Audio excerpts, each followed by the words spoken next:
You know, does Colonel von Krieger have a name? You mean a first name? I don't think that.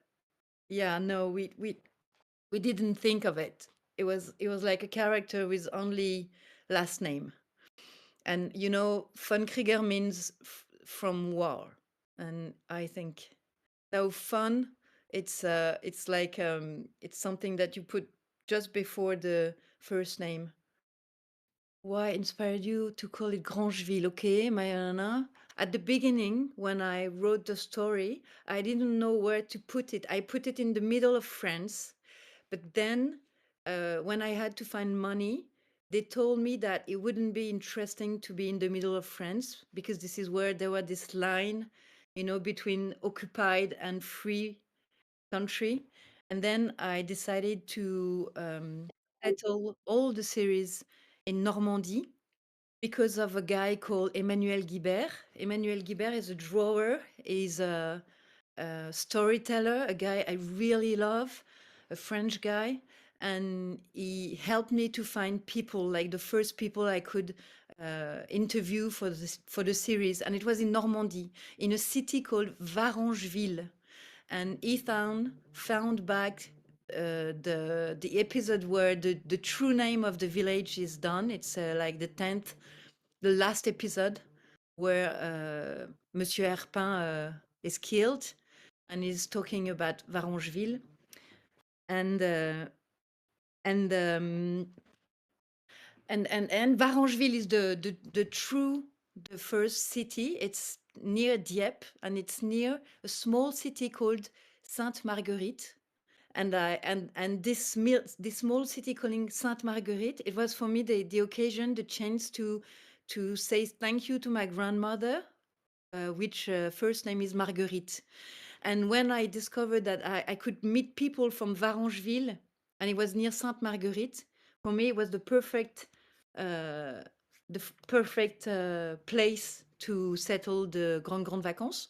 And then I decided to change the name into Grangeville, uh, because I thought that if maybe this series would be known and famous one day, which I was kind of trustful. I didn't want the city to be, you know, invaded by tons of people trying to find all the places that were built up from reality, but not exactly the reality. So that's why the name is different. So you know the real name, but please don't invade Varangeville because they won't be happy. Okay. How old is Colonel from Krieger? I think he's, I don't know, 35 years old. My favorite character. Okay, I don't think I have any. I do like the kids, of course. Colette was the first one I made up, and she really looks like me when I was a kid, like running everywhere, loving animals, always finding solutions, no problem ever. um, Ernest is really important for me because he's like my grand brother, but a cool one, a nice one. Because my grand brother kind of didn't like me for years. Now it's better. And then I decided that I could have a big brother that really loved me in the animation. And so I did Ernest to be a nice guy, not always in conflict, not always bothering his little sister. And so I made like the best guy I could imagine for a grand brother. And of course, I love Muguette. Muguette in the English version, I think she's Lily. And I do love Muguette because for me, she's free, she's wild, she's the kind of cleverness girl I really admire because she built herself by herself because she didn't go to school. She lost her mother uh, when she was born, and I love the kind of intelligence she has because she do the things by herself, and she's inspired from my best friend, my real best friend, which is not called Muguette. And this name, I wanted a very special first name. I wanted this first name to be, I wanted nobody to wear this first name. Muguette, I think it comes from Quebec in Canada. And I think I never met anybody called Muguette in real life. And I do, and I do love all the adult character. Like, of course, Monsieur Herpin. He was my teacher when I was 8 years old, and I really loved this guy. He was like Monsieur Herpin, courageous guy. I think he was a Jewish guy, though, but he never talked about it. And um, I love all the characters: Violette, Jeanne, Papilou, Mamili, the grandparents, and once the producers, some people from the production, they kind of told me that my people, they were, I don't know, average, average people, like banal. They wanted the people to have more conflicts between us, and I disagree about that. I wanted to, in some way, like in some Japanese film, I wanted the people to have interesting conflicts, to have conflicts when they need to have conflicts, not just, I didn't want them to be in conflict just for fun. And I read, did Lily and Jean got married? I hope so. Yeah, maybe. I don't know. I don't know. Muguette, she's so wild. I think maybe she would be the kind of girl that does not get married. I don't know. She's a bit free for him because Jean is really too is frightened by everything. I don't know. I don't know if she's interested in if she will be interested in this guy like later. How was it like developing the characters? You know what? It's something amazing to imagine characters and then to give them life. It's something like meeting people. It looks like friendship because you imagine them and then you live with them and then you know them better and better, and it's because you live with them in your head that you know them better and better. And of course, because I don't think I have too much imagination, I had the support of all the testimonies I had. So I kind of mixed people I knew in real life and all the people I met and I talked with during all the interviews. And uh, and and now these characters, they are part of my life. But at the beginning, for example, I know that the son of the épicier, the son of Tissier. So I don't know why I don't know his name anymore. But at the beginning, he was like a really bad guy. He was like he was like he was the only son, and there were like six or seven daughter, and I think he was beaten by his father, and he was a sad boy, really. And then it changed a bit because it was not useful for the story that he was so destroyed. And then we changed that. There are deleted scenes. No, no, there is no deleted scenes in the long, long holidays, um, because would be too expensive. Your reaction when you found out the whole fan base hated. I can understand why people hate Durand, but I think the most surprising thing for me about hate is that I find a lot of people that are fond of the Germans, the soldier, and which is really strange for me because, of course, the German, they were our enemies. Even though in the series we tried not to build too much hate between French and German, because while I was talking with the people that spoke to me, there was also a lot of friendship stories and love stories. That's why I wanted to be a love story between Jeanne and Otto. I'm going to answer about Pierre. Pierre is a character that came afterwards because at the beginning there were only Gaston and Marcelin, and then I wanted them to have a big brother, because I wanted them to have someone in their family that will live for the maquis, that would become resistant. And yes, I think that he left school to work in the farm because his father died after World War I, and so they need him in the farm. So yes, I think he did that. Von Krieger is inspired from a real guy, a real German that kind of amazed me. He was the guy that was in charge of Paris at the end of the war. And when Hitler asked him to destroy Paris at the end of the war, when he was sure that the war was lost for the German, he refused to destroy Paris because he kind of fell in love with the city. And this gesture, this decision was really important for me, that someone that you should think that this guy is an enemy of your country, and then it took a decision against Hitler, and I thought was a big courage. And so von Krieger, for me, he is a German. He is a director for the war, but is not unfair, is not crazy, is not humiliating with the people he invade the country. So I wanted to show that in some way, some people were correct. Some Germans were correct during the war. And this is a bit the difference between Otto and Hans. Hans is a guy that has no moral, and Otto has one. And that's kind of important for me. I think that Otto and Hans, I think they are, I don't know, 30 years old.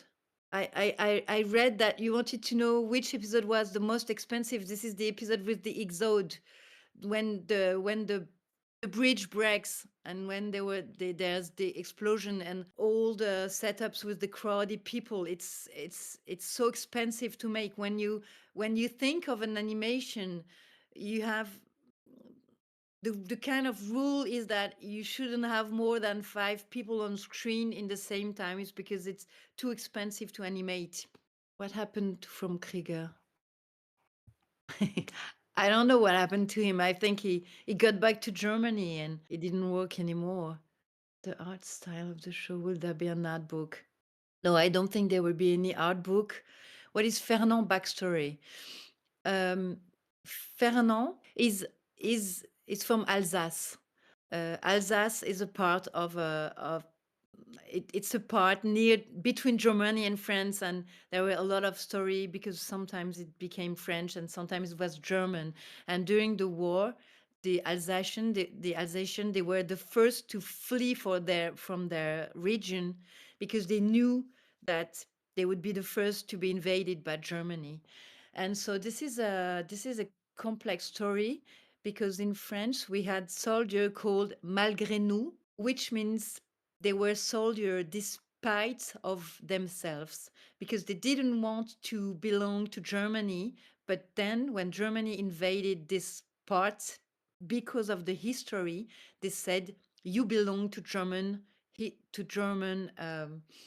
army.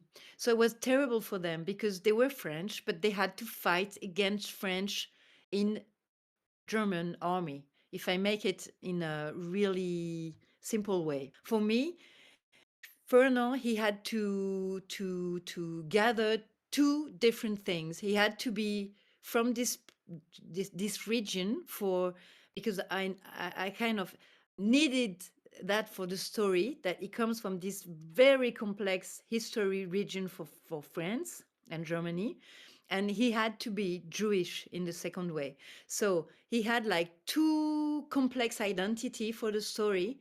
And the thing is that the important thing I wanted people to live by living the show was that when you when I talked to the old people that were kids during the war, they told me that it was a real shock for them when they discovered that in their classroom some of the kids were Jewish, and one day they just disappeared.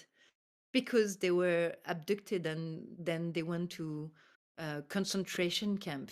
And then I wanted that in the show you could like become friends with kids, and then you discover that they are Jewish and they are under the threat of death.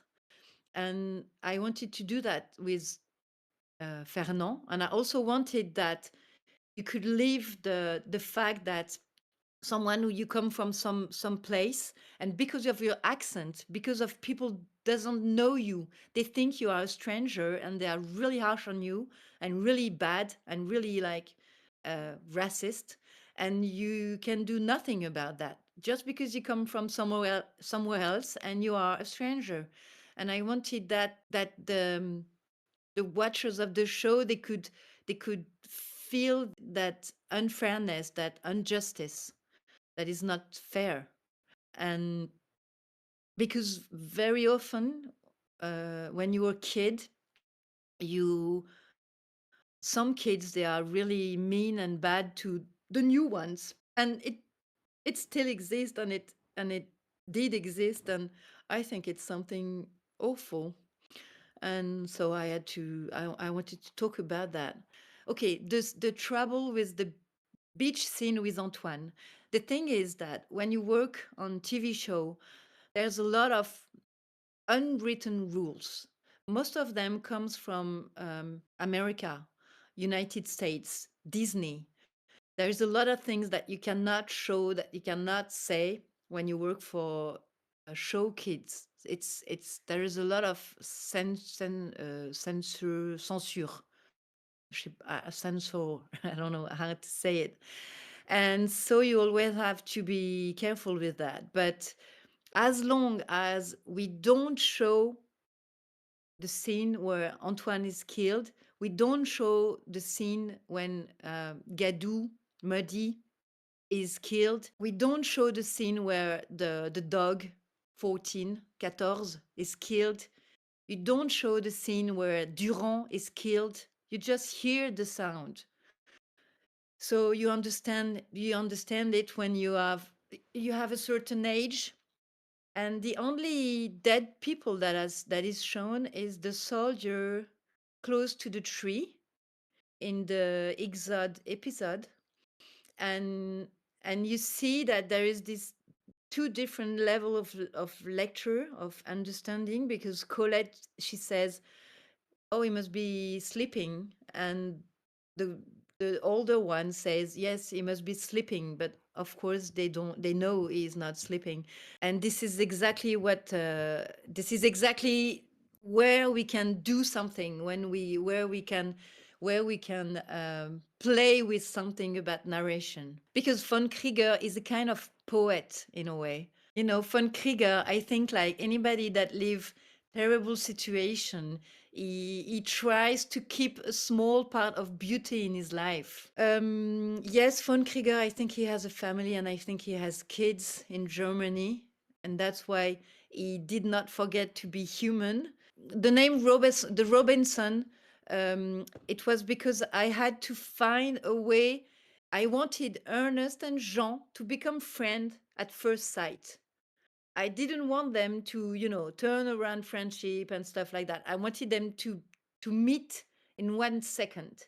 And when Ernest comes to the school the first day, he's kind of lost. He knows that the Morteaux are really not kind with him. And then the book make them friends in 1 second, because they read it together, and nobody reads books in the village. So, and I knew that this story was important for some kids at this period. So I've chosen this book because this is a book around a friendship between Robinson and Vendredi, and this is a book about finding solution in desperate situation, and I wanted to say something about that. Anyway, is Marseille permanently mostly deaf since Marseille, c'est Marcelin? Okay. Yeah, I think he stayed a little bit deaf, but not totally. Yeah, I'm gonna answer to this. Nobody asked me about the fact that in the shows, the German, they are not translated. You saw that. I don't know in which version you saw it, but in French, I refuse that when the German talks, there is no subtitle. And I didn't want that there is any subtitle because I wanted the people to watch the show to feel to feel what it is to hear a language that you don't understand, and these guys are supposed to be living in your country. I wanted you to feel this strange feeling that you are that people are talking to you, they are asking you things and you don't even speak their language. And because I think that was not situation to live, awful situation to live, and that was the case. Is there any part of this show you would have changed today? I think I think if I would have changed something, it's about Gadou, Muddy, the small pig, because I'm kind of sad the way she disappears.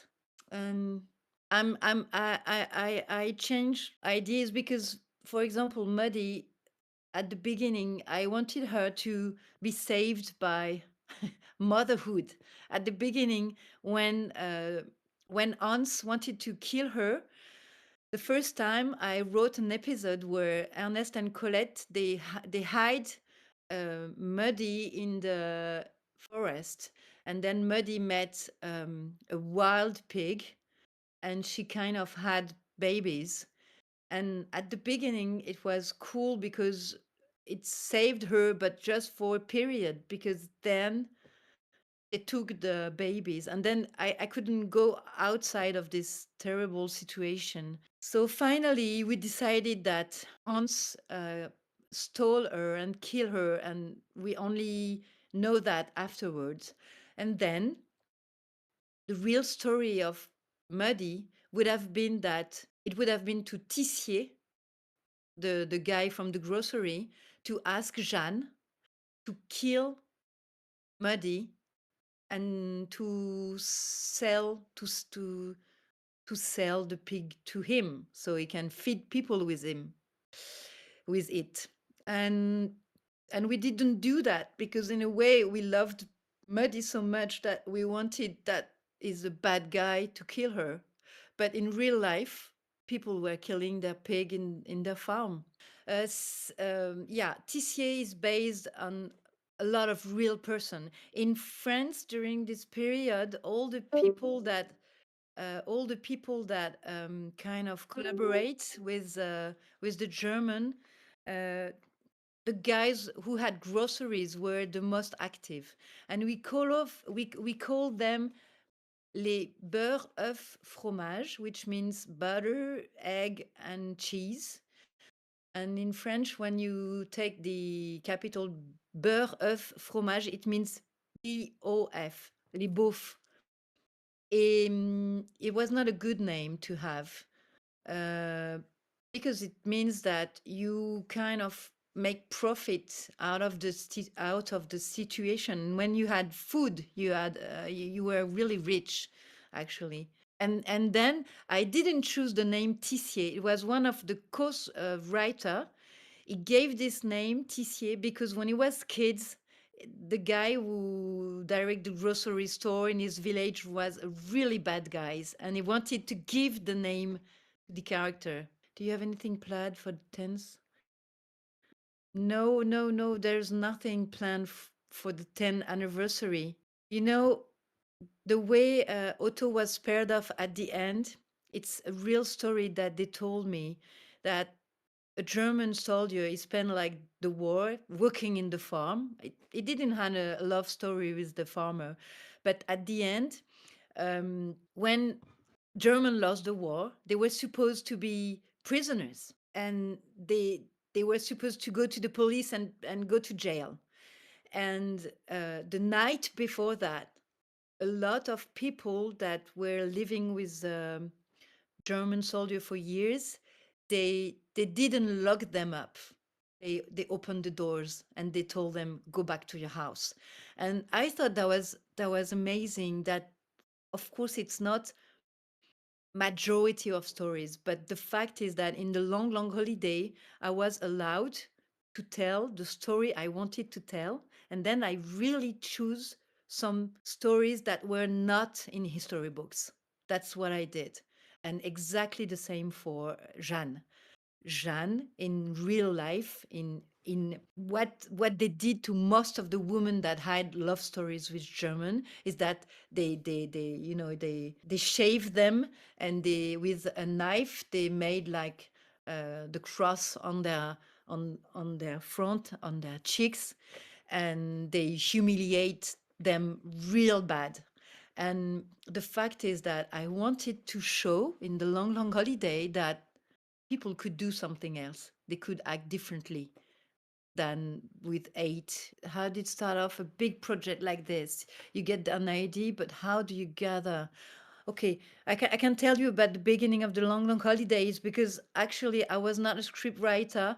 I was I directed, written, writing in shows, and I had a friend who was a producer, and she asked me if I wanted to write a story about a band of kids, a group of kids, a bunch of kids. And I had this idea because long time ago I made study of ethnology, um, which I started kind of late in my life. I was 20 years old, and I spent my master interviewing my whole family. I was 20 years old, and I spent a year recording all the living people of my family. That's how I discover how interesting it was to talk with old people of their childhood, because it was amazing to spend 1 year wondering about my family and my roots and my story. And when I decided to tell the story of the long, long holiday, it was because two things. I was working in TV shows for a few years, and I discovered how much they were censoring the things we can say to kids. And then I wanted to tell a story. I wanted to tell a story about freedom of acting, freedom of living your childhood. But in our world, it's impossible to describe the life of kids living their own life while adults live their own life. And so, to be allowed to write what I wrote, I had to put the story in the past, and I had to lean on reality, hard reality. And then the idea to do it during the war came from the second name you see beside mine in the series, this guy, Olivier Vinuesa, because this is the original series from Delphine and Olivier Vinuesa.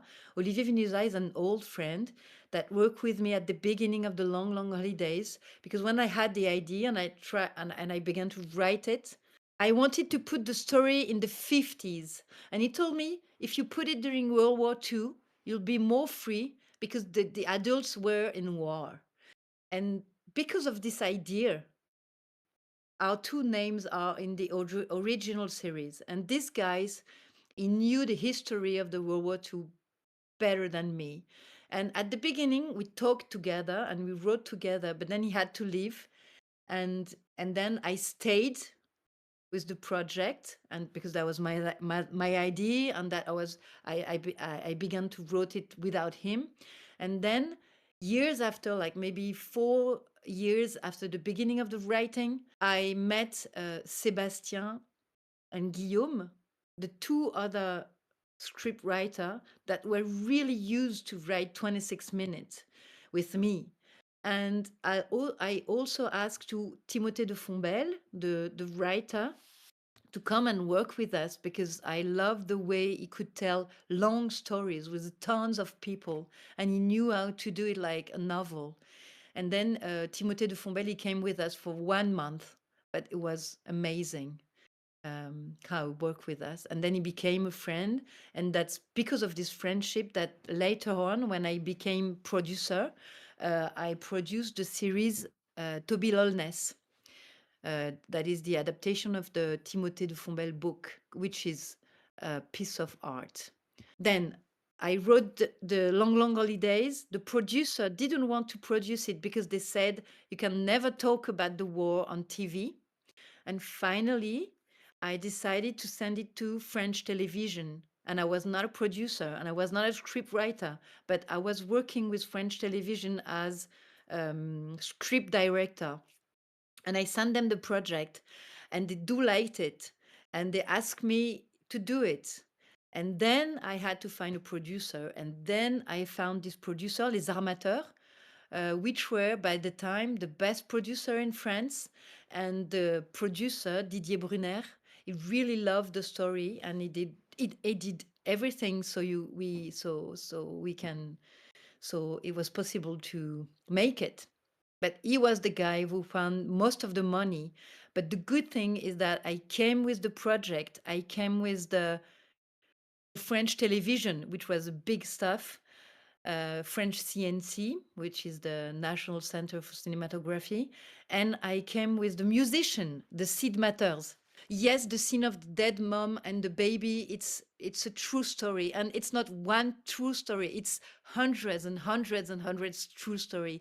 All the people that were killed on the road during the exode, they were buried on the road. And then people had to, you know, unburied them to get the corpse to put them in their cemeteries. And during this exode, I think there were more than 100,000 kids that lost their parents, and they were so young. They were like 2, 3, 4 years old. They didn't even know their names. When people said, "Okay, you lost. What's your name? What the name of your parents?" And they said, "My parents, it's mommy and daddy." And there were a lot of kids lost during this exode. And that's where they invented to put pictures on milk bottle for the people maybe to recognize some kids that were lost because their parents disappeared during this period. What is Durand full's name? What is his past story? You know what? Um, I think I will look for it, but I don't think that we wrote so long about Durand, Tissier, everything. It's like they are archetype. This is figures, archetype. This is the archetype of the guys that collaborates. So he's narrow-minded. He is led by profit, and he's not a good human. And I don't even know if he has a first name. I will look for it, but I don't think that we is only a name. Favorite scene. I like what I call the fourth episode, because in France we have 10 episodes, 10 episode of 26 minutes. So the fourth episode is in the second episode for you when you saw it with 5 episodes. It's called The Secret. It's when Colette becomes sick because of all the secrets she has around herself. And I thought it was really important to tell that be careful with silence, be careful with secrets that people ask you to keep and hide, because it can make you sick when you don't understand the reality that people ask you to protect and you don't even know why. And this is really important for me, that question about the sickness of Colette. And also, I really like the scene where Ernest fight his fear of the night, and then he can say something to Marcelin, and then they can become friends because of this courage, and because now their conflict is useless because the German are there and they have to be together against the German. And that was the turning point of this episode, is that before that they fight together because they are like kids, and when the German arrive, then they have to grow up and to be decided to fight against the invader. You know that I produced a series called Toby Lolness, and please, if you can see it, please watch it, because I think that I'm kind of proud of producing this series. For the moment, it's in French. It's free on France, on France Télévisions, and then it's free on Germany because it was released in Germany, and we have an English version. But for the moment, we don't. I don't know. I'm the only one to have it, but and you imagine I cannot send it to you because we have to sell it to the world. Yes, have a good day too. Sleep well, and see you soon.